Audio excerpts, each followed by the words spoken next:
ಸಂಸದ ಪ್ರಜ್ವಲ್ ರೇವಣ್ಣ ಅವರಿಗೆ ಸಂಬಂಧಿಸಿದ್ದು ಎನ್ನಲಾದ ಅಶ್ಲೀಲ ಪೆನ್ಡ್ರೈವ್ ಹಂಚಿಕೆ ಆರೋಪದಡಿ ಜಿಲ್ಲೆಯ ಒಟ್ಟು 18 ಕಡೆ ದಾಳಿ ನಡೆಸಿರುವ ಎಸ್ಐಟಿ ತಂಡಕ್ಕೆ ಮಹತ್ವದ ಸುಳಿವು ಸಿಕ್ಕಿದೆ ಎಂದು ತಿಳಿದುಬಂದಿದೆ.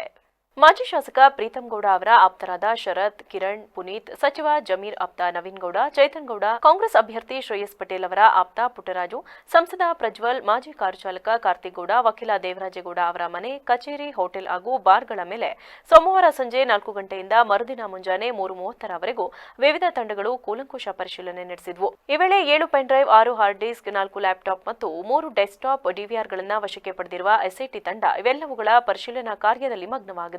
ವಿಶೇಷ ತನಿಖಾ ತಂಡಕ್ಕೆ ಬಹುಮುಖ್ಯವಾಗಿ ಕೆಲವರ ಚಲನವಲನ ಬಗ್ಗೆ ಸಿಸಿ ಕ್ಯಾಮೆರಾ ಪರಿಶೀಲಿಸುತ್ತಿದೆ.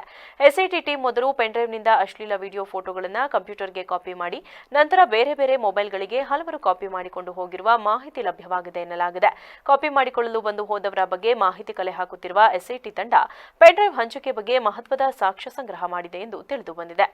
ಮುಂದಿನ ದಿನಗಳಲ್ಲಿ ಇನ್ನೂ ಹಲವರ ಬಂಧನ ಸಾಧ್ಯತೆ ದಟ್ಟವಾಗಿದೆ. ಪೆನ್ಡ್ರೈವ್ ಹಂಚಿಕೆ ಆರೋಪದಡಿ ಹಾಲಿ ಚೇತನ್ ಹಾಗೂ ಲಿಖಿತ್ ಗೌಡ ಎಂಬುವವರನ್ನ ಬಂಧಿಸಿದ್ದು ಅವರ ಜಾಮೀನು ಅರ್ಜಿ ಸಹ ತಿರಸ್ಕೃತಗೊಂಡಿದೆ. ಈ ಇಬ್ಬರು ಪ್ರಕರಣದ 6-7ನೇ ಆರೋಪಿಯಾಗಿದ್ದು ಉಳಿದ ಮೊದಲು ದೂರು ದಾಖಲಾಗಿದ್ದ 5ರನ್ನ ಇನ್ನೂ ಏಕೆ ಬಂಧಿಸಿಲ್ಲ ಎಂಬುದು ಹಲವರ ಪ್ರಶ್ನೆಯಾಗಿದೆ.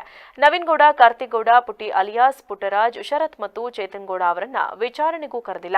ದೇವರಾಜೇಗೌಡರಿಗೆ ಅಶ್ಲೀಲ ದೃಶ್ಯಾವಳಿಯುಳ್ಳ ಪೆನ್ಡ್ರೈವ್ ನೀಡಿದ್ದು ನಾನೇ ಎಂದು ಕಾರ್ತಿಕ್ ಗೌಡ ಹೇಳಿದ್ದರೂ ಈವರೆಗೂ ವಶಕ್ಕೆ ಪಡೆದಿಲ್ಲ ಏಕೆ ಎಂಬ ಪ್ರಶ್ನೆ ಮೂಡಿದೆ. ಆದರೀಗ ಎಲ್ಲರೂ ತಲೆಮರೆಸಿಕೊಂಡಿದ್ದಾರೆ ಎಂದು ತಿಳಿದು ಬಂದಿದೆ. ಮುಂದಿನ ದಿನಗಳಲ್ಲಿ ಈ ಪ್ರಕರಣ ಯಾರಿಗೆಲ್ಲ ಉರುಳಾಗಲಿದೆ ಎಂಬುದನ್ನು ಕಾದು ನೋಡಬೇಕಿದೆ.